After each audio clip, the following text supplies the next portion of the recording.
चाँद करबला के तूने तो देखे होंगे,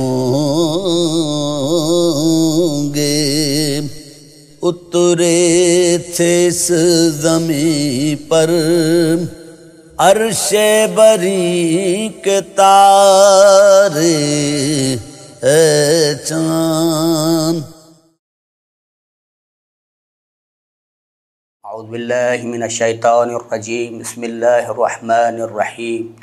अल्हम्दुलिल्लाहिल्लज़ी ला यब्लुगु मिदहतुल क़ाइलून वला युहसी नअमाहुल आदून वला युअद्दी हक़्क़हुल मुज्तहिदून अल्लज़ी ला युद्रिकुहु बौदुल हिमम वला यनालुहु गौसुल फितन अल्लज़ी लैसा लिसिफ़तिही हद्दुन महदूद वला नअतुन मौजूद वला वक़्तुन मअदूद वला अजलुन ममदूद फ़तरल ख़लाइक़ बिक़ुदरतिही व नशर रियाहि बिरहमतिही वस्सलातु वस्सलामु अला अशरफिल अंबिया'i वल मुरसलीन ख़ातमिन नबिय्यीन सय्यदिना व शफ़ी'i ज़ुनूबिना अबिल क़ासिम मुहम्मद व आलिहि तय्यबीन अत्ताहिरीन अल-मासूमीन अल-मज़लूमीन वल्लानतु दाइमतु अला अदाइम अजमईन मिनल आन इला क़ियामि यौमिद्दीन। अम्मा बअदु, बिस्मिल्लाहिर्रहमानिर्रहीम। क़ाल रसूलुल्लाह सल्लल्लाहु अलैहि व आलिहि वसल्लम, हुसैनुन मिन्नी व अना मिन हुसैन, अल्लाहुम्मा सल्लि अला मुहम्मद व आलि मुहम्मद। सामीन मोहतरम, मूं तव्हांजे साम्हूं पैगम्बर अकरम सल्लल्लाहु अलैहि व आलिहि वसल्लम जी हिक मशहूर हदीस जी तिलावत जो शरफ़ हासिल कयो आहे। ज़ाहिरी तर्जुमो हिन हदीस जो आसान ही आहे त आऊं हुसैन मंझां आहियां ऐं हुसैन मूं मंझां आहे। इन खां पहिरीं हिकु ॻाल्हि मारिफ़त इमाम हुसैन अलैहिस्सलातु वस्सलाम खे ऐं हिन हदीस खे सम्झाइण जे लाइ ही कंदो हलां त ॾिसो, जॾहिं हज़रत इमाम महदी अजल्लल्लाहु ताला शरीफ़ ज़ुहूर फ़रमाईंदा त पोइ हज़रत ईसा अलैहिस्सलातु वस्सलाम आसमान तां नुज़ूल फ़रमाईंदा। जॾहिं नुज़ूल फ़रमाईंदा त शाम में हज़रत ईसा अलैहिस्सलातु वस्सलाम नमाज़ जे टाइम ते हज़रत इमाम महदी जे पुठियां नमाज़ पढ़ंदा। इहो हिकु पैगाम आहे उम्मत इस्लामी जे लाइ त जॾहिं मुहम्मद जी आल ऐं औलाद मां जेकॾहिं को शख़्स मौजूदु हुजे त उते नबी बि उन जे अॻियां नथा थी सघनि। इहो ई सबबु आहे जो इमाम महदी जॾहिं नमाज़ पढ़ाईंदा, हज़रत ईसा पुठियां जेको आहे मुक़्तदी थी नमाज़ पढ़ंदा, त इहो पैगाम आहे त इहो महदी आहे हुसैन जो नाओं फ़र्ज़ंद। जॾहिं हुसैन नाओं फ़र्ज़ंद आहे त मौला हुसैन जी अज़मत जो छा चवणु आहे। इमाम हुसैन अलैहिस्सलातु वस्सलाम जे लाइ रसूल ख़ुदा सल्लल्लाहु अलैहि वसल्लम हिकु रिश्ते खे बयानु न करे रहिया आहिनि, बल्कि इमाम हुसैन अलैहिस्सलातु वस्सलाम ऐं मौला रसूल ख़ुदा जे दरमियान में जेको कवी ऐं शदीद रब्त आहे, यानी पंहिंजे अल्फाज़ में चवां त जेका रसूल ख़ुदा ऐं मौला हुसैन जे दरमियान में रूहानी रब्त आहे, उन खे रसूल ख़ुदा बयानु करे रहिया आहिनि। इन जो मतिलबु इहो आहे त रसूल ख़ुदा सल्लल्लाहु अलैहि वसल्लम फ़रमाइनि था, हुसैन मिन्नी व अना मिन हुसैन, यानी हुसैन मूं मंझां आऊं हुसैन मंझां आहियां, यानी मुंहिंजी रूह हुसैन जी रूह आहे ऐं हुसैन जी रूह मुंहिंजी रूह आहे। इहो ई सबबु आहे जो रसूल ख़ुदा सल्लल्लाहु अलैहि वसल्लम खां जेके बि सिफ़ात ऐं गुण ऐं ख़साइल मौला हुसैन अलैहिस्सलातु वस्सलाम खे मिलिया आहिनि, हू बहु रसूल ख़ुदा सल्लल्लाहु अलैहि वसल्लम वारा ख़साइल मिलिया आहिनि, ख़साइस मिलिया आहिनि। रिवायतनि में आहे जॾहिं रसूल ख़ुदा सल्लल्लाहु अलैहि वसल्लम तबलीग फ़रमाए रहिया हुया त मके जे काफ़िरनि रसूल ख़ुदा सल्लल्लाहु अलैहि वसल्लम खे मना कयो त तव्हां जेको बुतनि जे ख़िलाफ़ु ऐं इस्लाम जी तबलीग न कयो।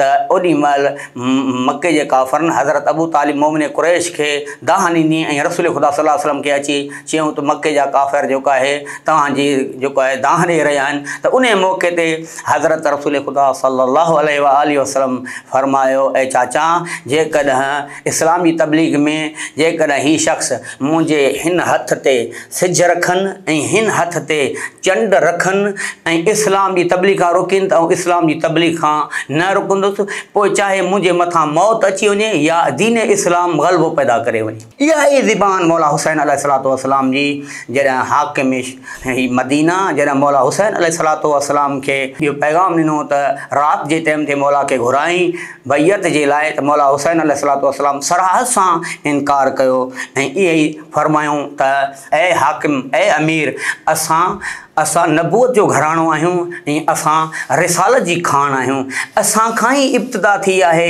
ऐं असां ते ई ख़ात्मो थींदो। यज़ीद फासिक ऐं फाजिर आहे ऐं यज़ीद शारिबुल ख़मर आहे ऐं यज़ीद फासिक ऐं फाजिर शारिबुल ख़मर आहे ऐं नफ़्स मुहतरमा जो क़ातिल आहे ऐं इहो ई यज़ीद जेको आहे मुतजाहिरुल फ़िस्क़ यानी खुलम खुला गुनाह कंदो आहे। मौला हुसैन अलैहिस्सलाम फरमाइनि था त पोइ अमूं जहिड़ो इन यज़ीद जहिड़ी बैयत नथो करे सघे। इहा ई पैगंबर अकरम सल्लल्लाहु अलैहि वसल्लम जेका तबलीग कई इस्लाम जी, उन ई इस्लाम खे बचाइण जे लाइ मौला हुसैन अलैहिस्सलातु वस्सलाम जी मके जे काफ़रनि खे रसूल ख़ुदा सल्लल्लाहु अलैहि वसल्लम उन इस्लाम जी तबलीग में रुकावट हुया। मौला हुसैन जेको आहे क़ुव्वत ऐं इरादे मज़बूत सां जेको आहे उन्हनि सां मुक़ाबिलो कयो। अहिड़ी तरह मौला हुसैन अलैहिस्सलातु वस्सलाम बि इन इस्लाम में मुहम्मदी खे बचाइण जे लाइ करबला में यज़ीद जी बैयत न कई। फरमायो मूं जहिड़ो यज़ीद जहिड़ी बैयत नथो करे, त छो जो रसूल ख़ुदा फरमाए हुसैन मूं मंझि आहे ऐं हुसैन मंझि आहियां। त मौला हुसैन बि फरमा रहिया आहिनि त मूं जहिड़ो यानी हुसैन जहिड़ो केरु आहे, हुसैन जहिड़ो मुहम्मद आहे, हुसैन जहिड़ो अली आहे, हुसैन जहिड़ो हसन आहे, हुसैन जहिड़ा 12 इमाम आहिनि। त हुसैन जहिड़ा कॾहिं बि जेको आहे वक़्त जे ज़ालिम ऐं डिक्टेटर इंसान जी बैयत नथा करे सघनि। इहो ई सबबु आहे जो मौला हुसैन अलैहिस्सलातु वस्सलाम जी ज़िंदगी जेको आहे मौत खां न डिॼणु आहे। मौला हुसैन अलैहिस्सलाम फरमाइनि था त मुंहिंजी नज़र में मौत सादत खां सवाइ कुझु बि कोन्हे ऐं जेका आहे ज़ालिम सां गॾु ज़िंदगी गुज़ारणु ज़िल्लत खां सवाइ कुझु बि न आहे। ऐं पाण बि फरमायूं त ज़िल्लत जी ज़िंदगी खां इज़्ज़त जी मौत बहितर आहे। अज़ीज़ान मोहतरम, मौला हुसैन अलैहिस्सलातु वस्सलाम पूरी दुनिया जे इंसाननि खे हिकु पैगाम ॾेई रहिया आहिनि त जेको बि शख़्स फासिक ऐं फाजिर हुजे ऐं जेको बि शख़्स सरेआम शराब पींदो हुजे, जेको शख़्स सरेआम व्याज खाईंदो हुजे, सरेआम करप्शन कंदो हुजे, सरेआम जेको आहे इंसाननि खे नुक़सानु पहुचाईंदो हुजे ऐं इंसाननि खे ज़ख़्मी या क़तल कंदो हुजे, उन खे मौला हुसैन अलैहिस्सलातु वस्सलाम 1400 साल पहिरीं तमामु उम्मत खे पैगाम ॾेई विया आहिनि त उन जी हुसैन जहिड़ो बैयत न कंदो, यानी हुसैन जहिड़ो यानी सचो मुसलमान कॾहिं बि बैयत न कंदो। इहा बैयत यानी अॼु जी ॿोली में जेकॾहिं चइजे त कंहिंजी हिमायत करणु या कंहिंजे हथ ते पंहिंजे पाण खे कंहिंजे हवाले करणु। जी अॼुकल्ह इंसान माशरो जेको आहे ज़ालिमनि जे वर चढ़ियल आहे, पूरो माशरो मौला हुसैन जे पैगाम खे अगरि सम्झे हा, इहो ई मतिलबु आहे दुनिया जेको आहे मौला हुसैन जी जेकॾहिं मारिफत हासिलु करे हा त अॼु हर इंसान मौला हुसैन जे साम्हूं हुजे हा ऐं हुर वांगुरु।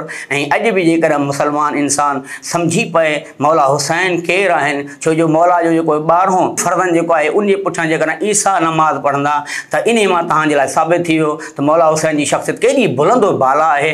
ऐं उन खे जेकॾहिं इंसान सम्झी पए, पूरी काइनात जा इंसान ज़ालिमनि ऐं फाजिरनि जे साम्हूं कॾहिं बि जेको आहे झुकनि न हा। बसि इहो ई सबबु आहे जो पूरी दुनिया मौला हुसैन खे सम्झण जी कोशिशि कई आहे। हिकु मरतबा मौला रसूल ख़ुदा सल्लल्लाहु अलैहि वसल्लम बीबी आशा जे घर मां निकिता आहिनि। उन वक़्तु बीबी ज़हरा सलाम अलाह जे घर में मौला हुसैन जे रोइण जी आवाज़ हिन पैगंबर अकरम ॿुधी आहे ऐं फरमाइनि था या फ़ातिमा, ऐं मुंहिंजी बचड़ी फ़ातिमा, अलम तालमी, छा तूं कान थी ॼाणी, तोखे ख़बर न आहे अन बुकाहु युज़ीनी, हुसैन जो रोइण मूंखे अज़ियत ॾींदो आहे, मूंखे तकलीफ़ ॾींदो आहे। ऐं मौला रसूल ख़ुदा सल्लल्लाहु अलैहि वसल्लम जी बारगाह में अर्ज़ु कयां, या रसूल अल्लाह, तोखे मौला हुसैन जे बचपन में मौला हुसैन जो रोइण पसंदि कोन्हे ऐं तकलीफ़ ॾेई रहिया आहिनि।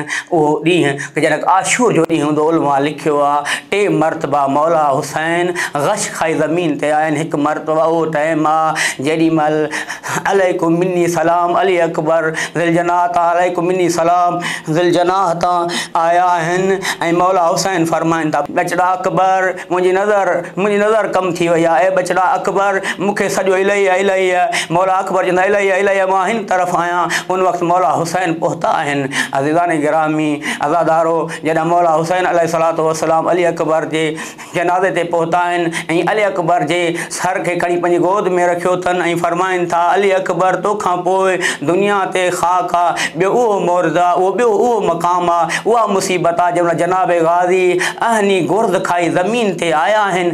उन वक़्तु मौला हुसैन फरमाया इन कसर ज़हरी, मुंहिंजी चेल टुटी पई। ऐं उन वक़्तु मौला हुसैन गशी करे ज़मीन ते आया आहिनि। हिकु टियों मक़ाम उहो बि आहे जंहिं वक़्तु मौला हुसैन अलैहिस्सलातु वस्सलाम गशी खाधी आहे। उहो मशहूरु मक़ाम आहे जॾहिं जनाब क़ासिम हसन जी निशानी मौला हुसैन अलैहिस्सलातु वस्सलाम वटि इजाज़त वठणु आहिनि, जंग जी ऐं मौत जी इजाज़त वठणु आहिनि। उन वक़्तु मौला हुसैन अलैहिस्सलातु वस्सलाम इजाज़त न ॾेई रहिया आहिनि ऐं छो जो इमाम हसन जी निशानी आहे, मौला हसन जी निशानी खे पंहिंजे गले में विझी ॿई भाइटा चाचा ऐं भाइटा गले में हथु विझी एतिरो रुना आहिनि जो उलमा लिखियो आहे, एतिरो रुनिया आहिनि जो ओशिया अलैहिमा ॿिन्हिनि ते गशी तारी थी आहे। इन्ना लिल्लाहि व इन्ना इलैहि राजिऊन सयअलमुल लज़ीना यमुनक़लिबून यनक़लिबून। चाँद करबला के तूने तो देखे होंगे, उतरे थे इस ज़मीं पर अर्शे बरी के तारे। चाँद